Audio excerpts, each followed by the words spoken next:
Cuando una persona deja de existir, no siempre podemos decir que hay una línea directa para el siguiente plano, para irse a la siguiente vida. ¿Por qué lo digo? Porque hay muchas personas que a pesar de que han pasado años, siguen viendo el fantasma de X persona que por alguna razón quedó arraigado en ese sitio. Y me refiero a que no se trata simplemente de un fantasma de índole residual, es decir, de esos que solamente se ven sin interactuar con las personas, sino que hay fantasmas de este tipo que interactúan con las personas. Y es donde a veces nos preguntamos qué es lo que requieren o qué es lo que necesitan para irse al siguiente plano, al siguiente nivel. Aquí en Cozumel hay una historia muy interesante que ha narrado de la presencia de una fantasma, una niña fantasma, en un lugar que de hecho en uno de los videos que grabé hace como un año yo creo, les compartía de esta niña que mucha gente que a pesar ya pasaron casi un poquito más de 15 años yo creo, aún siguen viéndola hoy en día, en el año 2024, imagínense ustedes. Y con respecto a ello es que les quiero platicar una historia que me recordó mucho esta, que es la de Cozumel. Pero esta le ocurrió a una persona en un poblado distinto, en un poblado de la península de Yucatán. Resulta que, como bien pasa, que algunas personas que hacen instalaciones de internet o algún trabajo específico y que por ello son enviados a trabajar a esos lugares, pero simplemente se quedan una semana, unos días y luego regresan a su ciudad. Pero conviven con las personas de allá, comen con ellos, compran en el mercado y como en este caso se encuentran con fantasmas. Esa persona había ido a hacer unos trabajos a un poblado. Le habían rentado una pequeña casa que estaba un poco alejada del centro del pueblo, pero era una casa bastante bonita, era grandecita, cómoda, en fin, todo normal con la casa. Tenía una puerta y ventana que daban justamente hacia la calle. Y les hago este apunte porque regularmente la mayoría de casas de los pueblos siempre tienen como que un pequeño terreno o como un jardín antes de salir a la calle, pero esta daba específicamente a la orilla de la carretera, de la calle. Resulta que estuvo allá un par de días, se iba al trabajo, regresaba cerca de las 7, 8 de la noche, llegaba a la casa, se arreglaba y se acostaba. Prácticamente era su rutina porque él no había ido a pasear, era viaje de trabajo. Pues resulta que en una ocasión se había acostado a dormir. Cuando ya pasaba la medianoche, eran cerca de la 1, 2 de la mañana, según cuenta, cuando empecé a escuchar que alguien estaba llorando en la puerta de la casa. Y se le hizo extraño porque pues ya era bastante tarde. Entonces él se asomó por la ventana y no veía nada, pero sí escuchaba que alguien, aparentemente como un pequeño, estaba llorando. Entonces abrió la puerta y se dio cuenta que en la parte de afuera de la casa, justamente cerca de la barda, que ahí en ese sitio había, no sé si ustedes conozcan o puedan imaginar un poquito, que en los pueblos algunas veces hacen unas pequeñas bancas o bancos, como lo conozca usted, de concreto. Y ahí los vecinos regularmente salen y platican. Pero bueno, a esa hora era muy tarde. Y cuando salió se dio cuenta que había un niño sentado allá.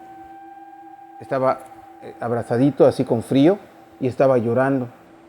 Entonces él pues dijo, ¿qué le pasa a este niño? O sea, ¿cuál de los vecinos es?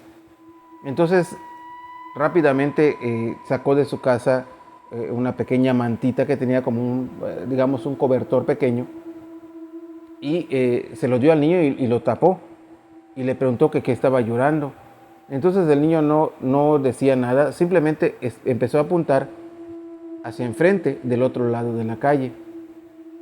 Entonces pues él no entendía muy bien y le dijo, ¿dónde vives? Si quieres yo te llevo a tu casa. Le empezó a hacer preguntas de rutina para poder pues llevarlo a su casa. Ya saben ustedes, alguna vez los niños despiertan en la madrugada o están un poco sonámbulos y salen. Pues no, el niño no le respondía, simplemente lloraba y apuntaba hacia la calle de enfrente, donde había aparentemente como una pequeña banca, pero redonda, y era de concreto. Entonces le dijo, ¿por qué me apuntas allá? ¿Qué es lo que necesitas? Entonces el niño solamente estaba llorando y apuntando hacia allá. Así que pues él pensó, probablemente su juguete o algo se quedó tirado por allá y voy a buscarlo.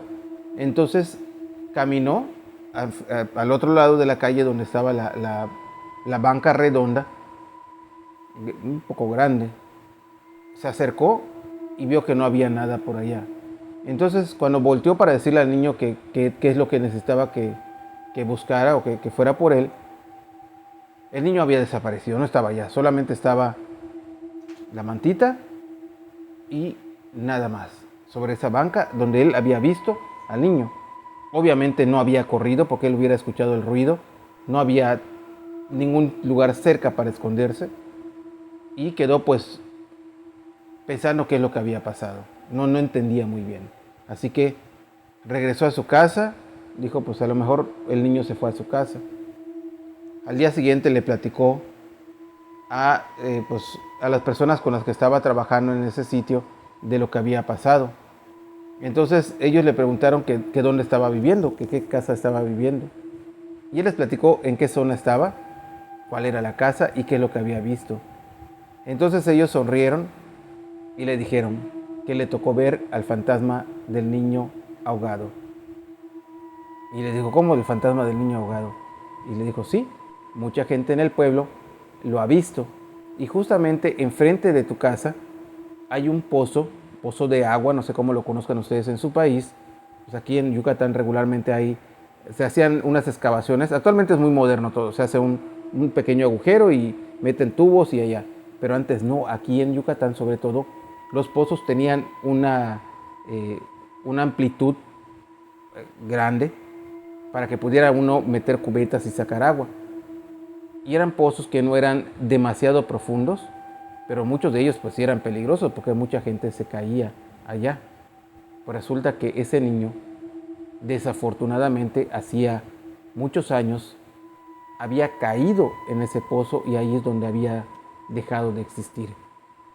Y a partir de que había pasado eso, decidieron ponerle una tapa de concreto, que por eso se veía como una banca redonda, pero en realidad se trataba de un pozo. Y el fantasma de ese niño es el que se aparecía a muchas personas.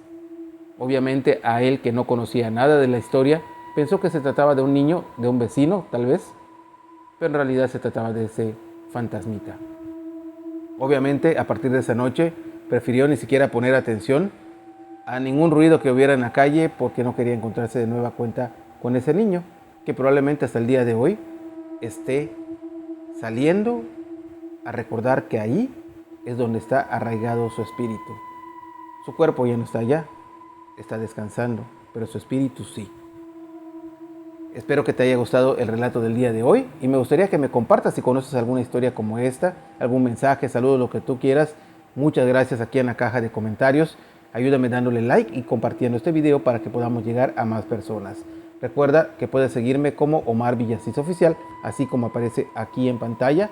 Y como cada video, le dejo saludos a mi hijo Cristian, a mi hijo Omar y a ti te invito para que me acompañes en el siguiente video. Hasta pronto.